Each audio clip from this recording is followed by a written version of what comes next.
Hello everyone, welcome to yet another session of the daily news analysis by SRIRAM'S IAS, where we take up the important articles featuring in the Hindu newspaper and break them down for our understanding from the UPSC examination point of view. Let's start today's discussion by discussing the important articles in the day. The important articles which feature in the New Delhi edition of the Hindu newspaper, which we've taken up. Let's start with the first article for the day. The first article reads, NASA telescope dives deep into the universe. Now, the news pertains to the James Webb telescope, which was released by the NASA in December month of 2021, and it has released a set of images such as this one by reflecting the age of the universe and revealing a lot of facts about the universe and about the formation of the universe as well. This is how the telescope looks. This is the James Webb telescope. So this becomes important for us from the point of view of science and technology, especially the prelims examination. So we'll try to take a look at what the James Webb telescope is, what is the important points related to the telescope, and how is it able to view these images. So such as this image is a image of a star formation in the Carina Nebula, which is around 7,600 light years away. So, and it was captured by the infrared camera of the James Webb telescope. So this is a very fascinating set of photographs which have come from the NASA by the James Webb telescope, which highlights that this telescope has the capacity to read signals which were there from the time of formation of the universe, such as more than 13 billion years ago. That is why this telescope becomes very special. So let's look at few of the important points with respect to the telescope.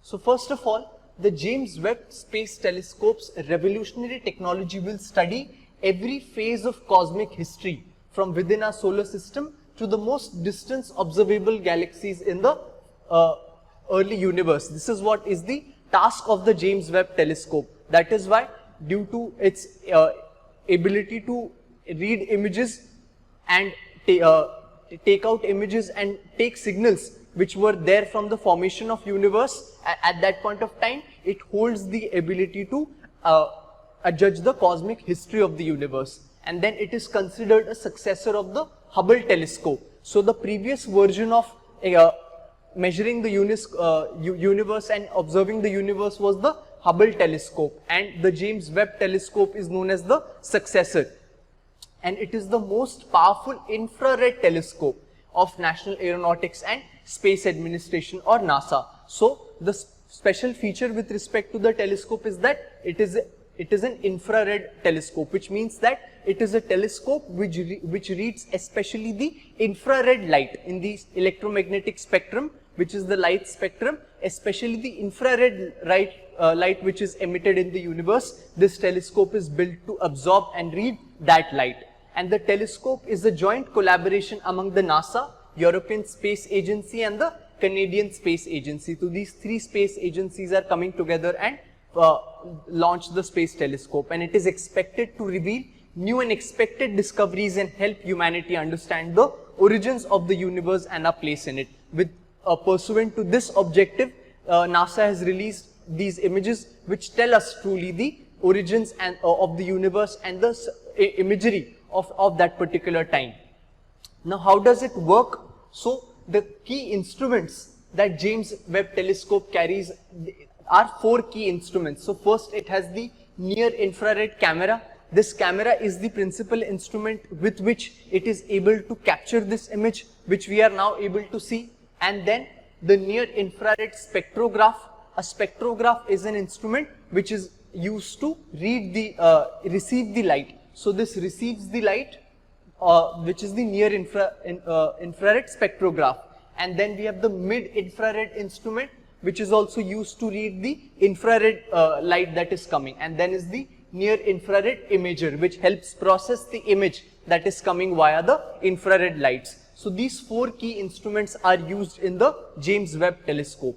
Now, what kind of wavelengths is the telescope able to receive? So the visible light, near infrared, mid infrared So basically the telescope is meant to read the infrared light, which is in the wavelength between 0.6 to 28.5 micrometers, which means that this is especially made to read the infrared light emitted in the space. And where is it located in the space? So orbiting the sun around the second largest Lagrange point, or what is called L2. Now what is this L2? So L2 is, or Lagrange points are nothing but specific points in the Earth's orbit where the satellites are placed. So earlier the Hubble telescope was placed in the lower Earth orbit, and due to which it was not far enough to read the infrared light. So the James Webb telescope has been placed farther than the Hubble telescope in the Lagrange point 2. Where is this point? So if this is planet Earth, this is Sun. So the Lagrange point is there farther from L1, which makes it capable to read the infrared light. It is around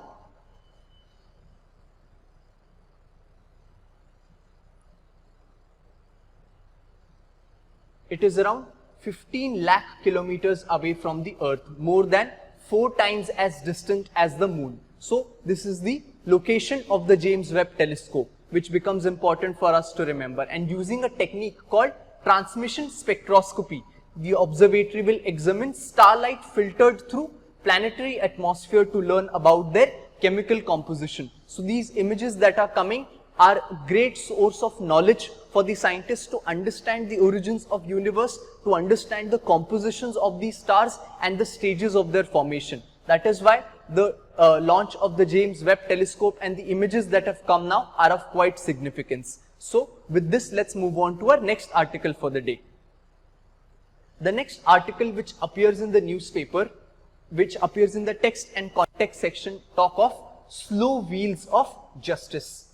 Now this particular article talks about the various issues that are plagued in the lower judiciary. Whenever we talk of judicial reforms, we talk of certain aspects. So this article deals with those aspects and attaches sufficient data to it. So we look at this article from the point of view of challenges faced in the lower judiciary and what kind of reforms consequently are necessary to take care of this. So this becomes important for us from the point of view of GS2, where we study judiciary, and therefore all issues related to the courts and judiciary will form a part of our GS2 syllabus. So what is the issue? First of all, the article talks about the fact that whenever we talk about judiciary, the first challenge that comes in front of us is what is about the high number of pending cases. So we get the data that there are around more than 4 crore cases which are pending into the lower courts itself.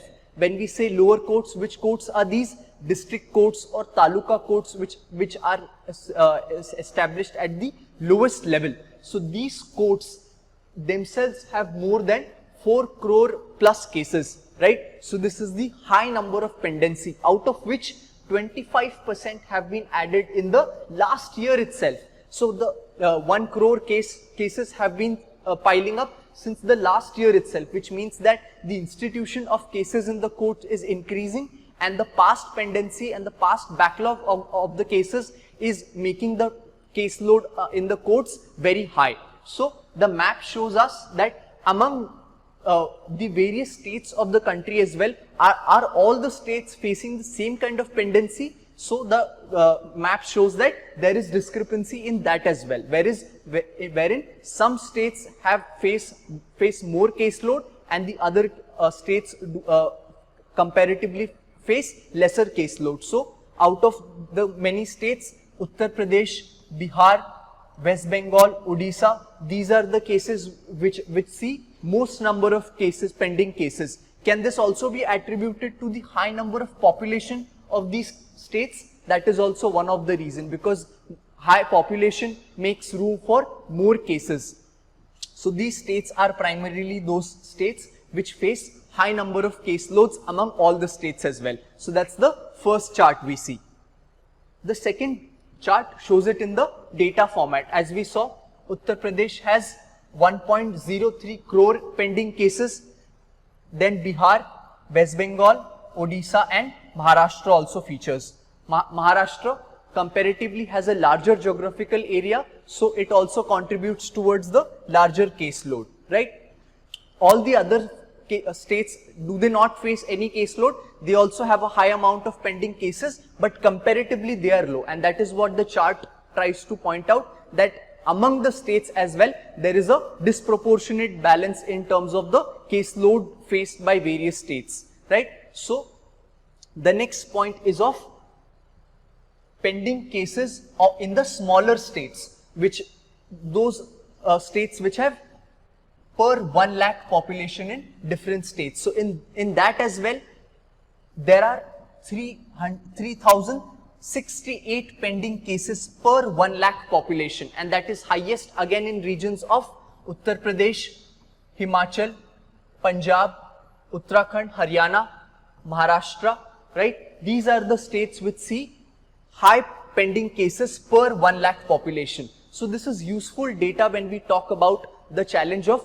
increasing amount of pending cases in the courts, where we can quote this data that there are around more than 4 crore cases pending in the lower courts itself, and there is a high number of pending cases per 1 lakh population as well, in which Himachal, Kerala, Delhi and Haryana are on the top of the list. Then the next chart talks about the delays and lengths, which means that it shows that the number of pending cases per 1 lakh population against the share of cases pending for more than 5 years in different states. Though the number of cases per capita is high in Kerala, Delhi, Haryana and Himachal, their pendency percent is lower than 20%. But in states like UP and Odisha have both a higher number of cases per capita and share of cases pending for more than 5 years, which means that there are certain cases which have been pending for more than 5 years, and then there are certain cases which show pendency on a per capita basis, which means that for per 1 lakh population in the states, how many pending cases are there. So in that aspect as well, Uttar Pradesh, Himachal Pradesh, Maharashtra score higher, which means that there are certain states among all the states which face higher number of pendency. Then we come to court vacancies. The next big challenge which we talk about when we talk about challenges faced in the judiciary is that a lot of posts of judges and other judicial officers in these courts are vacant. The caseload is high, more and more number of cases are coming, but the number of judges who should be there to decide upon these cases are not enough, and their posts are vacant. So the vacancies are also quite high, and again certain states among all other states face high vacancy, in which again states like Bihar, Uttar Pradesh, Haryana, these states come on the top of facing the highest number of judicial vacancies in the lower courts. Remember, this we are talking about the district and taluka courts. These are the lower courts of the country. So even here the judicial vacancies are quite high. Then we come to the availability of judges, which means that for per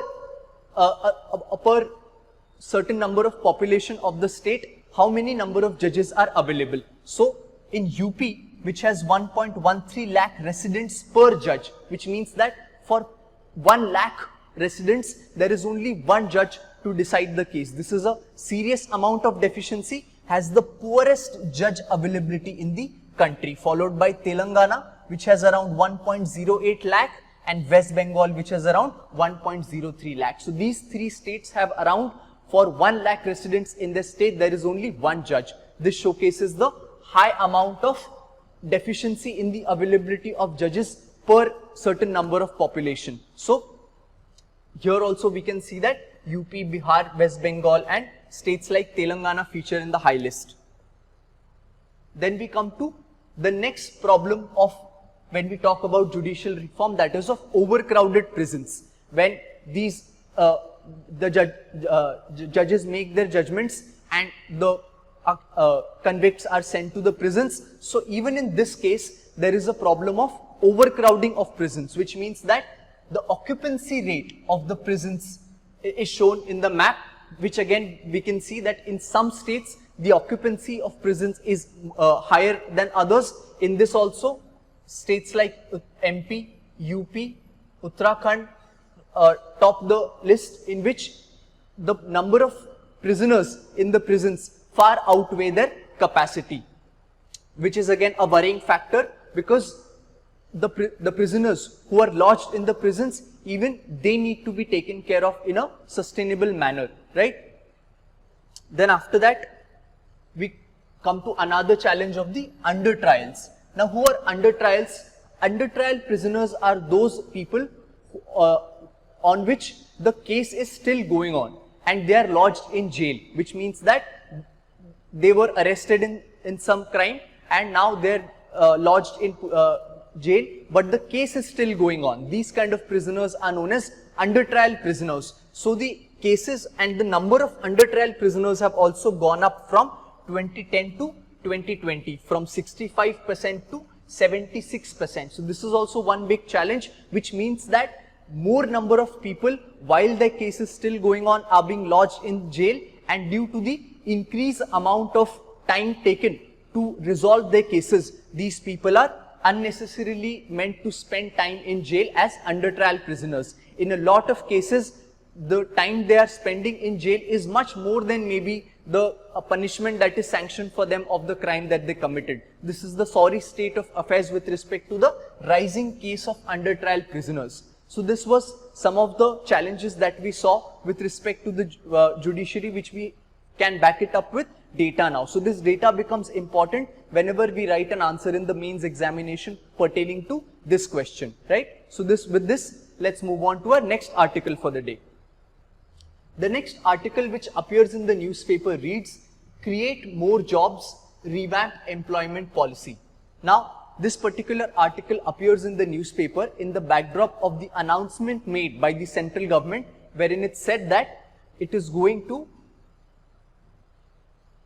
make vacancies and fill the vacancies for 10 lakh jobs in the coming 18 months. So the article tries to analyze the rationale behind this move as to, are the 10 lakh jobs enough, the creation of 10 lakh jobs enough, and is it possible in doing in 18 months, and what are the problems that pertain to such a move? So the authors try to point out and dissect this move. So first of all, let's understand that when the announcement has come to fill the vacancy for 10 lakh jobs, how many jobs are totally vacant? So according to the answer of the union minister, out of the 40 lakh sanctioned posts that are there in the central government, 22% are vacant, right? So this is the extent of vacancy. So let's discuss, as discussed by the authors, what are the problems or problem areas with respect to this announcement made for creation of 10 lakh jobs. So the first problem is that with respect to the vacancies, which means that currently the departments are running understaffed. So the first problem becomes of understaffed departments, wherein the departments are running at lower than their capacity. So currently 8.72 lakh positions are vacant in various departments of central government, which means that 8.72 lakh posts are yet to be filled.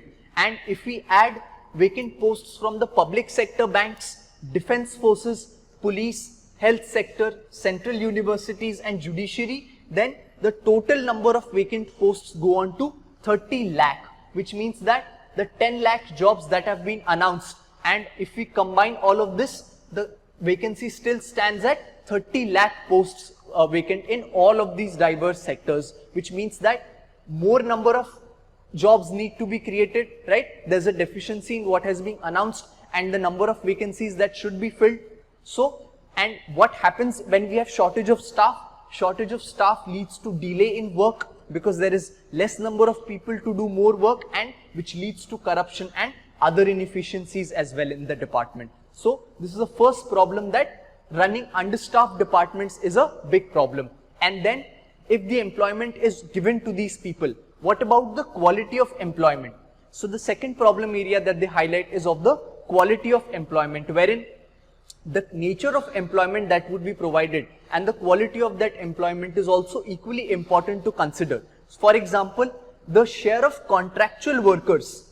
Contractual workers are those workers who are hired for a particular period of time on a contractual basis. So the share of contractual workers is increasing continuously, which was 11 lakh in 2017, 13 lakh in 2020 and whopping 24.31 lakh in 2021, which means that the central government is increasingly employing contractual workers, which are certainly not equivalent to salaried workers or permanent workers. So this shows that the nature and quality of employment also needs to be looked at. Secondly, honorary workers such as the Anganwadi workers, the ASHA activists who work in the public health sector.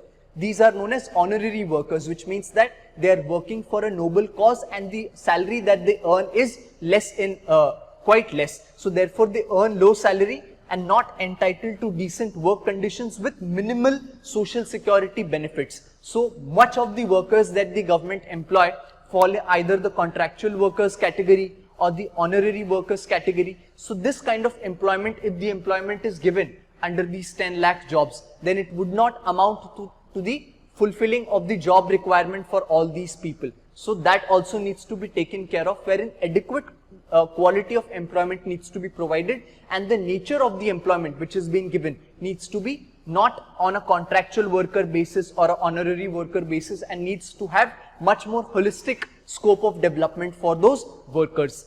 Then to improve this situation, the authors suggest that the government needs to reorient industrialization in the labor intensive sectors. Now, whenever we face a problem of causing growth as well as underemployment, the way to bridge this, as suggested by authors and a lot of other experts, is that the government should indulge into promotion of labor intensive industries. What do we mean by labor intensive industries? Those industries which have labor as their main component and more labor is used, such as the textile industry. Bangladesh is a successful example of this. Bangladesh leveraged its cheap labor and invested in labor intensive industries such as the cotton, textile and other textile industries, which is why it is encountering a high growth. Similar is the suggestion which the authors make, that the Indian government should also indulge into promotion of the labor intensive industries and other MSME industries, and right. So this is something which also they propagate as a form of solution. And the need for a urban employment guarantee program focused on youth needs. This is the suggestion that they make to increase the quality of employment in the country. Then third problem which they identify is that as we have seen from the data, where 10 lakh jobs have been announced and there are yet more vacancies in the central department and other departments, more jobs are needed. So let's take data for this with respect to this particular point. So the total labor force of the country stands at around 437.2 million. So there are 437.2 million who are willing to work and who have who are seeking work. People who are seeking work and willing to work are counted in the labor force, are collectively known as the labor force. So that is 437.2 million in number. And the labor force participation rate, which means that among this labor force, people who are willing and seeking jobs, how many of them actually have jobs? That is known as labor force participation rate, which is at around 42.13%, which means that 42.13% of these total 437 million people actually have jobs and are participating in the labor force. Then unemployment rate, which means that those people who are willing to work but are not able to work. So unemployment rate stands at around 20% in the country. Along with this, 30 million unemployed people are there, with 50 to 60 lakh people, workers are getting added every year into the workforce. What does this highlight? This highlights the increasing number of people who are entering into the workforce, who are seeking jobs, but are there enough jobs available for them? That is the issue which the authors point out, that the announcement of 10 lakh jobs is not enough and more jobs are needed. And added to this, the author add that if apart from the government, the private companies also had a role to create jobs, the private companies have also not created enough jobs, right? Why? Because in the pandemic period, the private companies themselves have faced loss, and therefore they have focused on managing their profits and cutting costs. That is why we see a lot of news about the new age startups such as Ola, Uber, all of these startups, Unacademy, Byju's, they are cutting their labor force, they are decreasing their jobs. Why? Because they are managing their costs. This is because of the pandemic and other situations. So even the private companies have not been able to create enough jobs in the economy. So therefore, a lot of onus falls upon the government to create jobs, at least in the mandatory sectors and the critical sectors which are important for the growth of human productivity in the country. So what is the way forward that the author suggests is that there is need for creating more employment, which is the central argument that they make, and take care of the basic needs of the bottom rung population, which is still not able to earn enough. So it thinks that the government should be able to take care of the basic needs of this population and create more jobs which are suitable for all categories.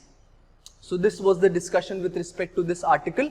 Let's move on to our next article for the day.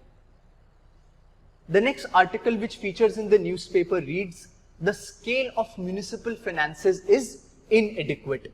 Now, this article talks about the municipal corporations, or what we call as urban local bodies, and the financial health aspect of these urban local bodies, whether or not these urban local bodies, or what we see municipal corporations in the cities, are they able to sustain themselves financially? What is their source of revenue?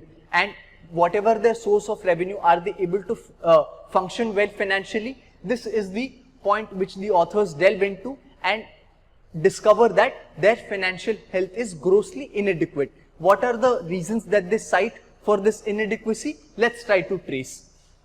So, first of all, when we talk about the urban local bodies, how were they established? So we know that the 74th Constitutional Amendment Act brought out the establishment of the municipal corporations, or what we call the urban local bodies, into existence, wherein they got the powers for establishment, their provisions for how they would be elected, and their powers and functions with respect to collection of various taxes and what are the functions that they can perform. This was enumerated under the 74th Constitutional Act. But even after establishing their provisions under this act, what is their status right now? So to analyze that, the Indian Institute of Human Settlements analyzed data from around 80 urban local bodies across 24 states between the years 2012-13 to 2016-17. In these years, they analyzed the data of these 80 urban local bodies across 24 states to analyze the financial health of these urban local bodies. So, what problems did they see? We'll get into the problems. First of all, when we talk about these urban local bodies, what are the key sources for the earning of revenue for these local bodies? So, the key sources become that whatever powers that they have to levy the taxes, so they can levy certain taxes, they can levy certain fees, fines and charges on certain transactions that are carried on in the cities, and transfers from state and central government. So a major chunk of their earning forms a part from the transfers of state and central government, which are known as intergovernmental transfers, or IGTs. So apart from some of the sources of revenue which they can earn by themselves, such as local taxes, fees, fines and charges, other revenue that is earned by devolution of money from state and central government. So this becomes their chief source of revenue. Now what problems are there with respect to this setup of earning revenue? First is that these urban local bodies' own sources of revenue is as less than their half of their total revenue, which means that the total revenue which these urban local bodies earn, more than half of their share comes from other source of revenue and their own sources of revenue, that revenue which they themselves can earn is less than half of their total revenue. So this shows the inadequacy of the independence and autonomy that these urban local bodies have, and their inadequacy to earn the enough revenue to carry on with their functions. So this is the first problem which the authors highlight, in which as well the property tax occupies the largest share. So even in this, where urban local bodies have some of their own sources of revenue, property tax holds the largest share. Then what is the second problem? Many urban local bodies are highly dependent on the intergovernmental transfers, right? So since their own sources of revenue are less, what are they majorly dependent on? Those share of money that is being done by either the state government and the central government. And who decides how much money is going to be sent by the state government and central government? That is determined by the Finance Commission. So the Finance Commission in its report decides how much share of taxes should the urban local bodies get, apart from additional grants for certain other schemes as well. So apart from these grants and taxes, they are determined by the Finance Commission, after which the center and state send to the local bodies, and this forms a major chunk of the revenue of these urban local bodies. What does this signify? That they are dependent on the state and central governments for their earning, and due to this dependence, the inefficiency of working and functioning of the urban local bodies gets hampered, and this accounts for more than 40% of their total revenue. Third problem which the authors highlight is that the tax revenue is the largest revenue source for large cities, which means that there is a discrepancy in the urban local bodies with respect to their classes as well. Those cities which are highly affluent, such as the class 1 cities. Class 1A cities are those cities which have population more than 50 lakhs. So these cities which are large cities are in those brackets wherein they have enough tax revenue, that their tax revenue is able to sustain their municipal corporation.